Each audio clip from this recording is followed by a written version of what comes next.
In this video I'm going to be working on a pair of dining chairs. I bought these at a local house clearance and I'll talk some more about that at the end of the video.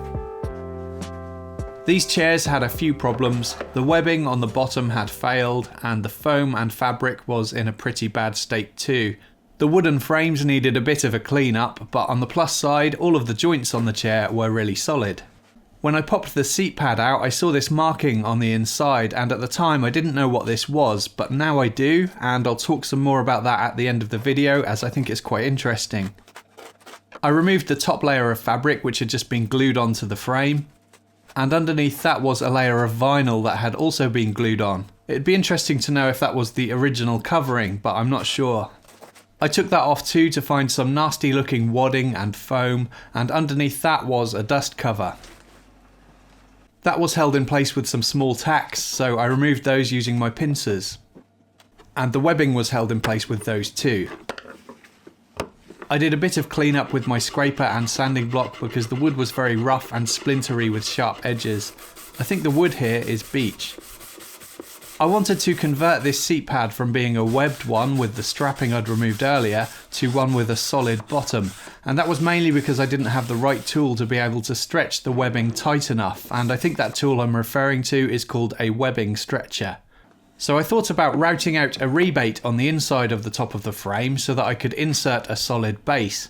The problem with that was that it had a curved front, and if I used a rebate bit to route out around the edge, the base of the router would follow that curve and cut a rebate that was too low down to support the solid seat pad at the front.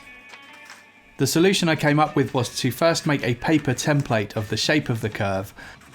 I took a rubbing using the side of my pencil lead. Then I could mark up where the top of the sides of the frame were in relation to the curve on both sides. And then I joined those two marks with a straight line. I hot glued two pieces of 12mm MDF together, and then using a glue stick I stuck the piece of paper to the MDF block with the straight line flush with the straight edge of the MDF. Then I cut that shape out at the bandsaw.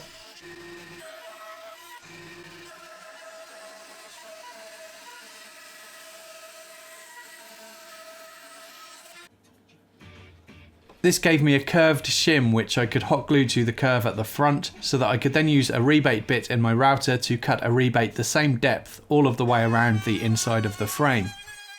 I cut the rebate in multiple passes, lowering the bit each time until the rebate was as deep as I could get it.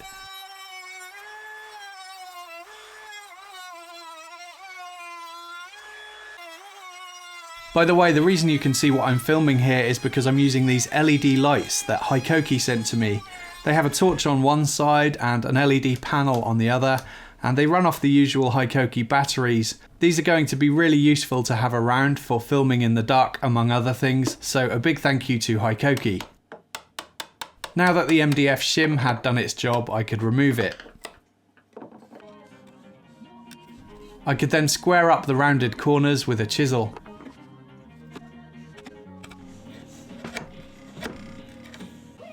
Next I needed a template to cut a solid bottom, so once again I taped some paper together and then took a rubbing around the inside edge. The rebate along the front edge threw the rubbing off slightly, so here I'm marking up a straight edge to follow. I glued that template to some MDF too and cut that at the bandsaw. And I tried to cut right on the line or slightly on the inside so that it would drop right into the frame first time.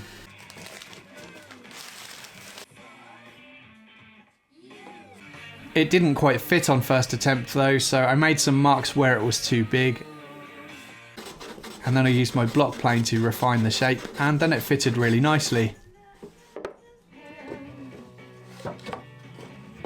I was a bit worried about how much the MDF was protruding from the top of the frame, but I couldn't cut the rebate any deeper because I didn't have a deeper bit, so I decided to mark up the curve at the front. And then using a spoke shave, I carved a curve following those marks to ease the transition from the frame to the solid panel a bit.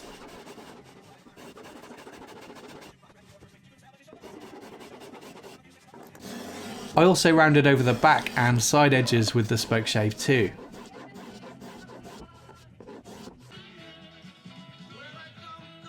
And that looked better, and by the time I got some foam on top of this, I figured it should be okay. Then I was ready to upholster the pads, so I cleaned up my bench. I bought some 25mm thick foam from eBay. I paid £4 for 2 of these pieces. And I bought some wadding from my local fabric shop. This I think was £4.50 per metre, so I got 1 metre, which was enough to do 4 dining chairs even though I only had 2. I already had some fabric that I could use. This was from a pair of curtains I bought in a charity shop, and it was quite hard wearing and not stretchy, so I thought it would work well. I positioned the seat pad upside down onto the foam, and then using a freshly sharpened knife I could score around the shape to cut the foam.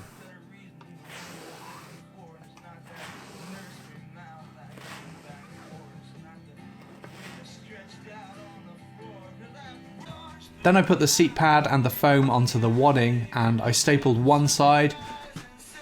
I'm using my Clark air stapler here. It was pretty cheap, but it works well.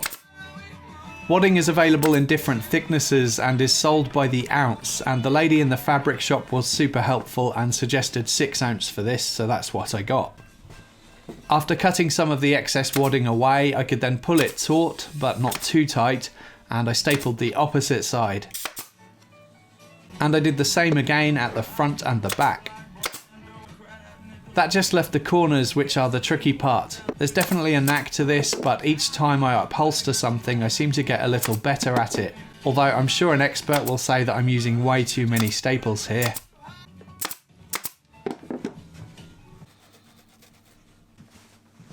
That looked pretty good. Next I placed it onto the fabric and cut away the excess. And I did the same as I did with the wadding, which was stapling one side, then pulling it taut and doing the opposite side.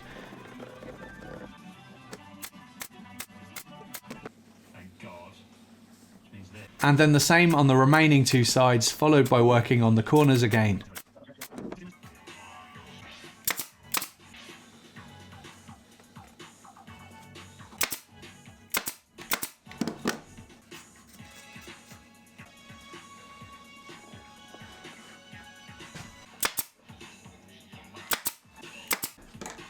And I have to say I was super happy with how they turned out. This is definitely the best upholstering that I've ever managed to do, although I'm far from being an expert. Next I wanted to clean up the chair frames, as it looked like someone had applied some more stain at some point, but applied way too much, so there were some nasty looking drips.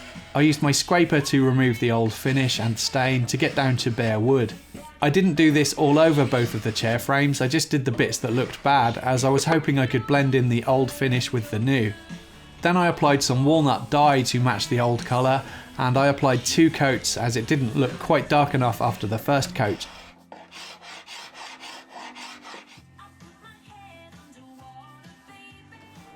I then left the chairs out in the sun for the dye to dry. Then I used some spray varnish just to touch up both the areas that I had refinished and the rest of the frames too, just to help it blend in, and that came out great. It brought out the wood grain really nicely and gave the frames a nice satin sheen too. I only applied 1 coat, as I don't think chair frames need much protection, and I found that the finish didn't need denibbing either because it felt super smooth, so that was all there was to it.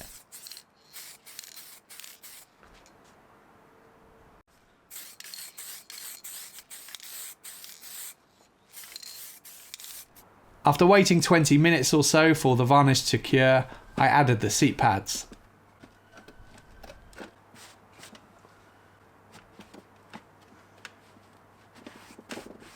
What do you think, Dylan? Are they okay?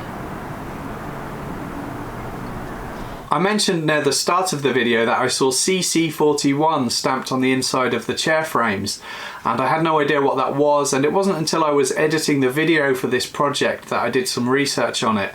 A CC41 stamp represents a government-sanctioned utility scheme established during the Second World War, and furniture with the CC41 stamp meant it met the government's austerity requirements. CC stands for Controlled Commodity and 41 represents the year the scheme started, and the stamp was used for about 10 years, so that means these chairs were made sometime between 1941 and 1951, so the chairs are about 70 years old. Really interesting, I didn't expect the chairs to be that old. I got these chairs at a local house clearance, the same house clearance where I bought the mid-century coffee table that I worked on in a previous video. And to be honest, I didn't really want to buy these chairs because A, I didn't need them, and B, it was going to be tricky to sell these chairs on because most people want a set of 4 or 6 dining chairs rather than 2, and also dark wood furniture isn't popular with a lot of people, which means they don't have much value. So why did I buy them? Well, I happen to think they're really good looking chairs.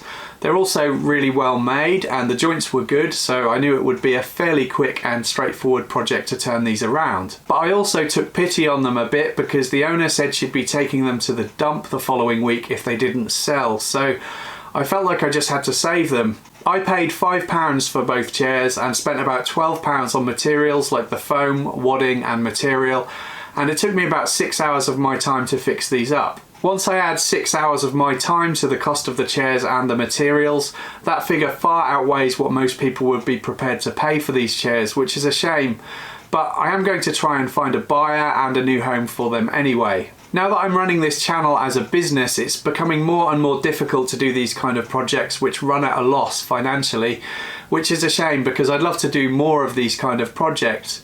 If you enjoy these videos and want to see more projects like this in future, you can help to support the channel via Patreon, where you can also get benefits like early access to my videos, exclusive content, and your name as a credit at the end of my videos too. There'll be a link to my Patreon page in the description box below. I try not to talk about Patreon too often, but every so often I just want to remind people that it's there and how it helps me to continue making these videos. I hope you enjoyed this video. Please subscribe to my channel for more weekly woodworking videos if you haven't already, and thank you for watching.